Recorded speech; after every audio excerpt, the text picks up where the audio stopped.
You guys just walking through today? We are. What's the likelihood that Elton returns at some point this season? Is his season over? Could he Yeah, unfortunately, I'd say it's highly unlikely. It's a shame because, he was one of the first guys we drafted when I got here, and just been through a lot with him, and more obviously a lot of great moments. And it's a shame because he's one of our real leaders on our team. Would you think of what Sean did at center, and is he going to start there moving forward? Yeah, he'll start there. I thought he did a pretty good job. What'd you like about what he did? Obviously, you've seen him quite a bit through training camp and all that too. Well, I think anytime just you have a new center coming and you're most concerned about the operation. And I thought our operation was pretty clean in terms of the quarterback center exchange. I thought there were some things offensively, the operation wasn't good enough, but in regards to his ability and what he's responsible for, the communication and just making sure that we're getting the ball back to the quarterback, I thought he did a great job with that.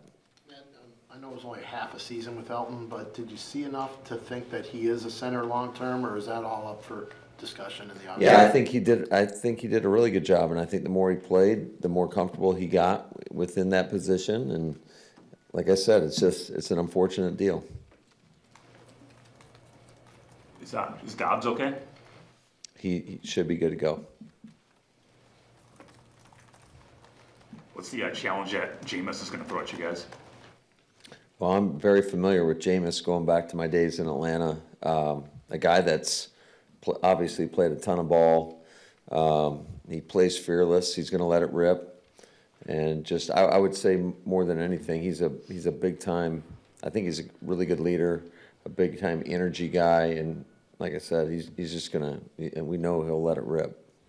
Matt, you talk a lot about the process. When the results are what they've been the past couple of weeks, does that force you in any way to go back and reevaluate the process and see if anything needs to change? Yeah, I think you're always doing that. That's a constant evaluation, just making sure you're maximizing your time, where you devote your resources. And so that'll constantly be evaluated. What do you think it is that does need to change to maximize the talent on the offense? Well, I think we need to play clean football. I think that's the first and foremost when you look at it. A lot of self-inflicted just mistakes, whether it's false starts. We had a couple of illegal formations. Every individual's got a responsibility on every play. And if you're not clean, if one guy's not clean, they can go to crap. So unfortunately, we haven't been clean enough, I think, consistently enough as an offense, because we've done some decent things. I mean, I look at some of our ability to move the chains on third down has been pretty good. Unfortunately, we've put ourselves in some tough situations over the last 2 weeks where, we just haven't been able to score points. Those are things that are taught, right? Don't cover up the tight end, the snap count. Those are messages that you give to the players. Is it just not getting through, or why do you think that you continue to see that? Well, I think there was two instances, right? And I would put put the first one on myself on when Kennard was in there at tight end, a position he hasn't been, very often.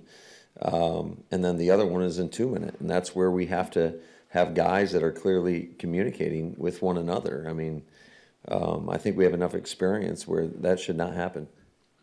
Matt, you always say it begins with me, right? First of all, you're not going to give up play calling, I assume? No. I'm not suggesting you should. My question is, what can you do better then? Because you're always... Well, yeah, I think it always starts, you have to look inward. And, I think, especially when you go against teams that are good football teams, and the complexion of each game is going to be a little bit different in regards to sometimes, like I told the team today, I don't care if we win 3-0 or 49-48. Bottom line is, we have to find a way to get it done. Otherwise, you get criticized, and that's just the way it is. So I think that especially as the play caller, you're trying to put people in the best position possible to go out there and have success. And when we're not having collective success, then you're constantly, you have to challenge yourself to do better, to find something else in order to go out there and move the ball and score points. Matt, as the play caller, you had the tie that was 40-40, but the 3 losses are really low-scoring games. How does that strike you as a play caller in charge of the offense? Yeah, it's always tough. It's always tough. And, I think over time we've done a pretty good job at scoring points. Unfortunately, in 3 games this season, haven't scored enough. So, After looking back at Sunday's game with how defenses are defending you, do you see opportunities to be more aggressive, whether it's play calling, decision, to try to stress opponents in different ways? we are trying a lot to try to push the ball down the field.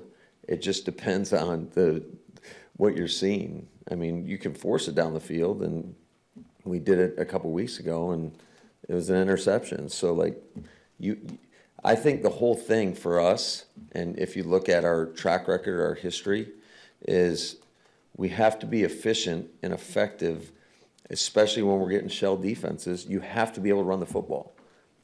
And if you're not as efficient at that, or getting big gains versus lighter boxes, it's going to be more difficult on everybody as an offense. That's just the numbers game. What will Golden do this week? We'll try to integrate him back into practice and see where he's at. What did you think about how Bo fared at wide receiver the other night, and with the injuries you have at receiver, is that where he's going to be going moving forward? I would say it's case by case. Certainly, we think a lot of him at corner, and he's done a nice job there. I know he hasn't gotten any game reps, but we see him every day in practice. So it was one of those things of necessity, I would say, last week, especially when you were dealing with 3 guys that were limited in some capacity. I think it's always a danger when you go in. You can't go into a game with just 2 healthy receivers. So that was just the case for that game. But I thought overall, I was really pleased with this effort. You know what you're going to get from Bo. You're going to get a guy that strains and does everything the right way. So I thought it was a really, really good performance for somebody considering all the circumstances going into that game. How different has prep been this week for facing nearly different quarterbacks? This year, you had Flacco, you had Set, you have a new quarterback this week. You don't have a lot of tape the last several weeks with your opponent. Yeah, I think that's always a challenge in regards to trying to just guess what people are how they're gonna attack you. So it does put a little bit more on your plate in that regard, but also it just reinforces the importance of trusting your rules in regards to whatever you're playing defensively, and making sure everybody's on the same page. Yeah, you brought Hackett in as a part-time role that sort of helped the defense, right? Sure. Would you ask him for any ideas on offense, just to get a fresh set of eyes on offense at all, or is that not something that he's been involved with? Yeah, we always talk, so he always glances over and gives me feedback.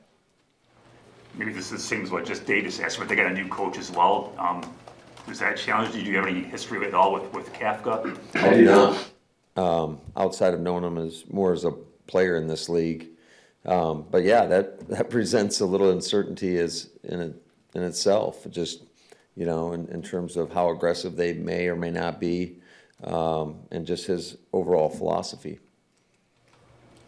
Hey, Matt, I know you're too busy to be spending time on social media, but I think some folks... Probably a good thing, right? I think some folks had some fun with the shot that Monday Night Football had of you on the tablet and jotting notes down. I'm Yeah, curious. I didn't even see that, so. I think the one where it had you order a pizza was funny. But Okay. My I was not ordering a pizza.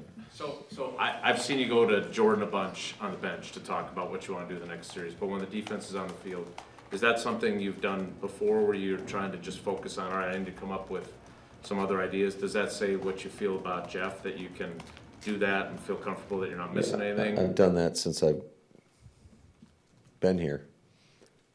Similar things. It just happened to be that I was taking the tablet back and wanted to write something down, and I felt that whatever that cart was or whatever was a good desk. So I wrote some things down and kept it moving. So the reason I asked about it is because clearly you're trying everything to get the offense going, and there's frustration for everybody. But wasn't it just 2 weeks ago that you put up like 28 in the second half in Pittsburgh? Like, do you have to keep? I understand it's a week-to-week league. That's the best way. I have to keep it in perspective, and it's week to week. And certainly, I mean, I promise you, as frustrated as anybody may be out there, I promise you that you're not as frustrated as I am. So, but I also got to keep, I believe in our guys. And so, it's all about just finding solutions. And I can't worry what has happened in the past. It's happened, unfortunately. So there's no reason in just like beating yourself up over it. You better have a short-term memory, and you got to move on. Not to say that you don't take that into account. Certainly you study the tape, and you try to be critical of everything from yourself to just the play and everything in between. So, we're working hard at it. I promise you, we're working hard. And bottom line is, on Sunday we have to go out and perform better. Matt, when you look at your receiver room, you've had injuries guys up and down, but since Christian's return, what have you thought of his impact? He hasn't really eased back into it. He's been that big play threat. Yeah, he's done a great job. He's done a really good job. I've talked about it many times, just his importance and how invaluable that piece is in regards to his ability to move around. I think he's done a great job in the run game and the pass game. Certainly, you can always feel his presence. He's an explosive playmaker for us, and we've got to continue to try to find ways to get him involved and get him the football, because he's one of those guys that's just rare size and speed and can make a lot of plays down the field. I know your offensive linemen are conscientious guys, and now you're dealing with moving Sean, and there's been a bunch of injuries. But can you challenge those guys to say, hey, if we're going to get things going, it really starts with you guys? And are they the kind of guys that would respond to that? Yeah, absolutely. I think we have challenged them. I always think football, no matter who you're playing for, where you're at, what level, it starts up front. And so, yeah, you're always challenging those guys. And those guys, I think they know we can do better. It's just each week's going to be a little bit different. And we got a great challenge in front of us. When you look at the front for the New York Giants, this is one of the premier fronts. Very rarely do you go against a team that's got 4 first-rounders on it. And so it's going to be a great challenge for us. What's your level of confidence that you've identified your best 5 on the offensive line? Well, that's always going to be like everything else. We're always going to try to evaluate and do that to the best of our ability. What needs to be better there? You guys organization? I would say just the consistency level of how we go out there, and whether it's in the run game or in the pass game, just how consistent can you be? Because it doesn't matter. You can have 4 guys. I always think that unit is 1. There's 5 individuals, but you are 1. And all it takes is 1 guy, and the whole unit suffers, as well as the whole offense. Is reevaluating the kicking position in play this week? No, we're confident with Brandon. What gives you that confidence? Because he's last in the league for field goal percentage. I know. I think some of those situations were like the other night. That's a tough situation to be in. I would say the day-to-day that we experience and watch and evaluate across the street. So we're going to put more stock into the practice. And then, ultimately you have to go out there and perform on game day. But Aikman said on the broadcast that Brandon had told him he was still hurt or still dealing with that. You've seen what he is when he's fully healthy. Is there any conversation about, hey, we appreciate how badly you want to kick, but maybe it's better to not kick for a little while again, or is that not a discussion? It's always a discussion. Everything's a discussion. I mean, we have our process is you have to go through medical first, and then the player has a say so and where he's at. And the conversations I've had with him have been positive, and that, hey, I'm ready to go. And then obviously then the performance aspect in regards to how they perform at practice. And, he's done well at practice. So that's how I have to make a decision. Matt, you mentioned that Giants front. How much is it just not about the sack numbers with those guys? Because watching that Bears game, like Caleb Williams was just getting He was out of his amazing. I can't believe how he was able to get out of a lot of things. And like I said, it's an extremely disruptive front, whether they're getting home or not. So we're going to have to do a great job in protection, and you can't let up for 1 second versus group.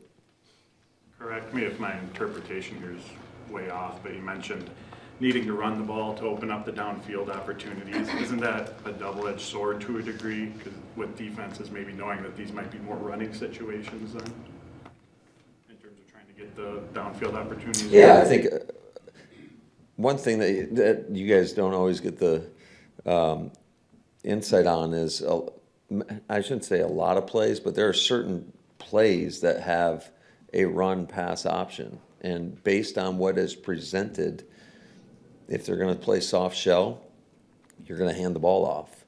And if they're going to come up, then you can either the pass is called, you can to the run, or the run's called and you can to the pass. And,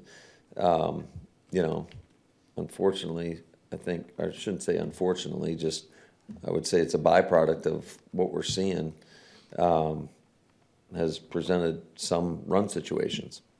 Two more, please. You voiced such confidence in Brandon McManus. What's the thought process behind them keeping Lucas if you continue to trust McManus? Well, I think Luke's is a really good young up-and-coming kicker as well. So fortunately for us, we have the flexibility within our roster to carry two.